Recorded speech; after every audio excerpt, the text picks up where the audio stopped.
நான் கடைக்கு போயிட்டாரே, நீ பாடிக்கிட்டே இரு. எம்மா நான் ஃபோன் பார்க்கலாமா? நான் நினச்சேன் நீ இப்படி தான் கேட்பேன்னு. நீ ஒன்றும் ஃபோனை பார்க்கண்டா, உங்கள் பாட்டிக்கிட்ட பேசிட்டு இரு. எங்கே மலர் போகிறா? ஃபோன் எடுக்க போறேன் பாட்டி. என்னது ஃபோன் எடுக்க போறியா? சத்தம் போடாதீங்க பாட்டி, அம்மாக்கு கேட்ற போகுது. சொல்லி வாய மூடாதுக்குள்ளே அம்மாவே வந்துட்டாங்க. அப்படின்னா இவ்வளோ நேரம் என் கதையை தான் நீங்கள் 2 பேரும் விட்ருக்கிய. மருமூளே, உன் கதையை நாங்கள் விடல. என் கதையை நீங்கள் பேசலைன்னா மலர் வரமத்தில் எதுக்கு அப்படி சொன்னா? இல்லம்மா, நீங்க டேஸ்டியா சமைப்பீங்களா, அததான் சொல்லிட்டு இருந்தேன். ஏத்தே, நீங்கள் என்னென்னா என்னை பற்றி பேசலான்னு சொல்றியே.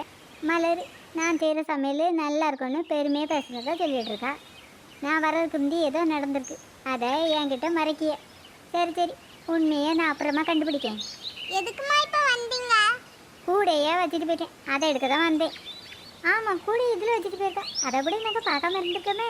வெயில் வேற ரொம்ப அடிக்குது, சூர்க்கா போய் வாங்கிட்டு வரணும். ஆமாம் மலர், நீ எதுக்கு இங்கே வந்து நிற்கிய? பாட்டி தண்ணி கேட்டாங்க, அதான் கோரி குடிக்க போறேன். என்னத்த மலர்கிட்ட நீங்கள் தண்ணி குடிக்க கேட்டீங்களா? ஆமாம் மருமகளே, எனக்கு இருமலை வந்துச்சு, அதான் மலர்கிட்ட தண்ணி கொண்டு வர சொன்னேன். மலர், பாட்டிக்கு பச்சை தண்ணியை கோரி கொடுத்து விடாத. பானையில் வெண்ணி போட்டு வச்சுருக்கோம்ல, அதை கோரி கொண்டு கொடு. சரிம்மா. எத்தே, மலர் தண்ணி கோரி தந்தல குடிங்க, இருமல் சரியாயிரும். அதை நான் பார்த்துக்கிட்டேன் மருமகளே. நீ கடைக்கு போய் என்னென்ன பொருள் வாங்கணுமோ வாங்கிட்டு பத்திரமா வா.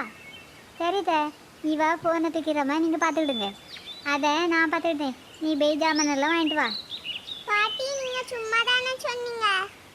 என்னது மலர்னு நான் சும்மா சொன்னேன். ஃபோன் எடுத்து அம்மாயிட்டே சொல்லுவியலோ? ஃபோன் எடுத்தா அவங்ககிட்டலாம் சொல்லி கொடுக்க மாட்டேன் மலர். நீ ஃபோன் எடுத்துகிட்டு வந்து எனக்கு ஒரே ஒரு நாடகம் 5 நிமிஷம் மட்டும் வச்சு தந்தா காணும், சரியா? பாட்டி நீங்க போட்டு சத்தத்தால அம்மா வந்துட்டாவ. அவள் எதையாவது மறந்து வச்சுட்டு போயிருப்பா, நீ சத்தம் போடுற. என்ன மருமகளே, கடையில் காய் வாங்கன்னு போனால் வாங்க வந்துட்டேன். பைசா கம்மியாக இருக்கத்த, அதான் வந்தேன். அதான் கூட கூட நீ பர்ஸை தூக்கி போட்டு தானே போனேன். அந்த பர்ஸில் வெறும் 50 ரூபா தான் இருந்து, அதான் திரும்பி இருந்துட்டேன். அம்மா எனக்கு அந்த 50 ரூபாயை தாங்கலாம். உனக்கு இந்த 50 ரூபா வேணுமா? சரி தாரேன், வச்சுக்க. மலரு, இந்த 50 ரூபாயை உனக்கு நான் தந்தேன்னா அதை வச்சு என்ன பொருள் வாங்க போகிறேன்?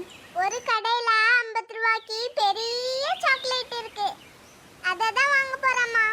இங்கே மனுஷன் காய் வாங்கிறதுக்கு 50 ரூபா காணதுன்னு வந்தா நீ அந்த 50 ரூபாயை வச்சு சாக்லேட் வாங்கணும்னு சொல்கிற என்ன? எம்மா எனக்கு ஃபோன்லேயே அதை வீடியோ கேம் ஆட விடுவீங்களா? சரி, ஒரு அரை மணி நேரம் மட்டும் தான் விடணும், அதுக்கு அதிகமாக விடக்கூடாது.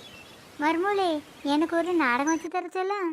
இப்போ எனக்கு நல்லா புரிஞ்சு போச்சு. நீங்கள் 2 பேரும் நான் வெளியில் பண்ணோன்னே இப்படி தான் ஃபோன் எடுத்து வச்சு பார்த்துட்டு இருக்கேன், அப்படி தானே?